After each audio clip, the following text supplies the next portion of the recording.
When the changing leaves of November brushed through the sprawling estate of billionaire magnate Victor Langley, a storm of confrontation was brewing, one that would rattle the foundation of both his private world and the life of his loyal maid, Zariah Bell.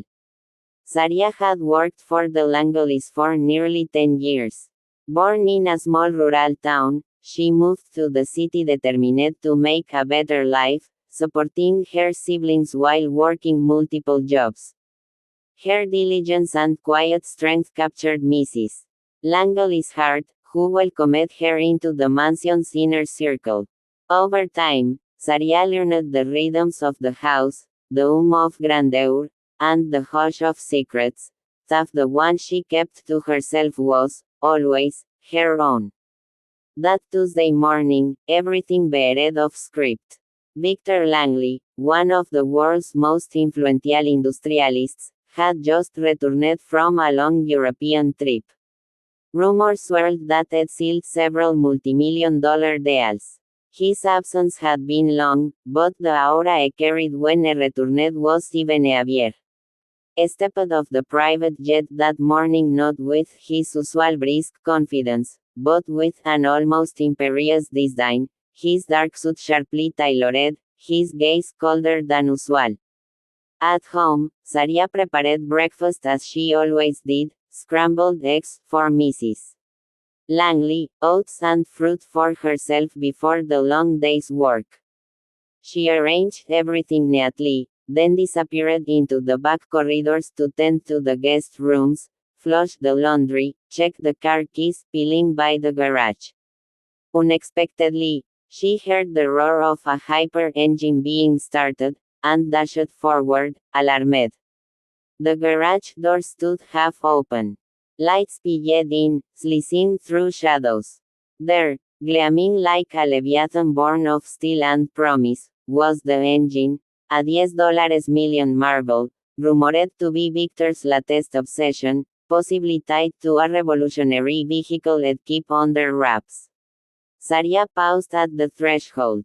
It was never her place to enter the garage. Servants didn't cross that line. But she'd glimpsed them from afar before, silhouettes shifting around the beast. No one saw, not even Victor. She caught a bolt loosened on one of the cylinders, perhaps a forgotten detail during last night's testing. Her heart clenched. She remembered Mr. Langley's fury the last time a nut went missing from his collection of antique watches.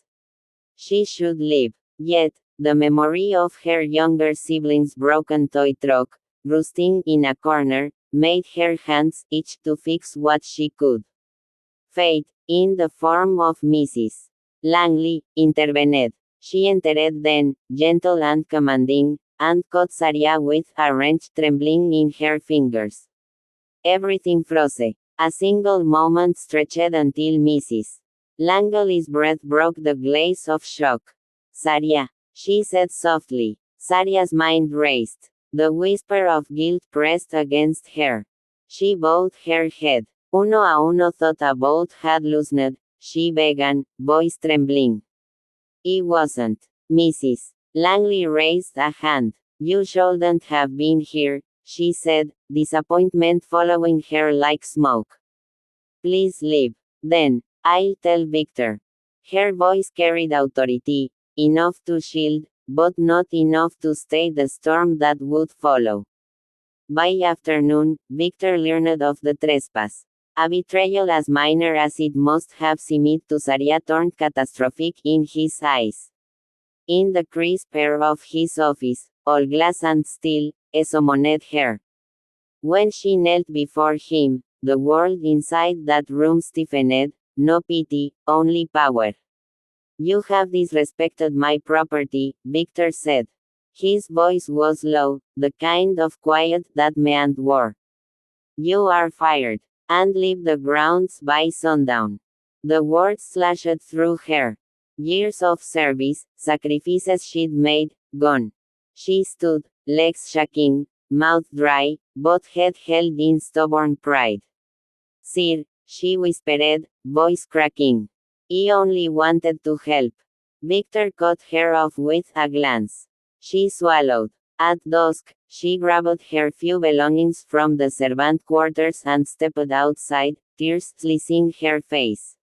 The mansion, lit behind her, felt like a fortress she scaled only to be barred by invisible walls.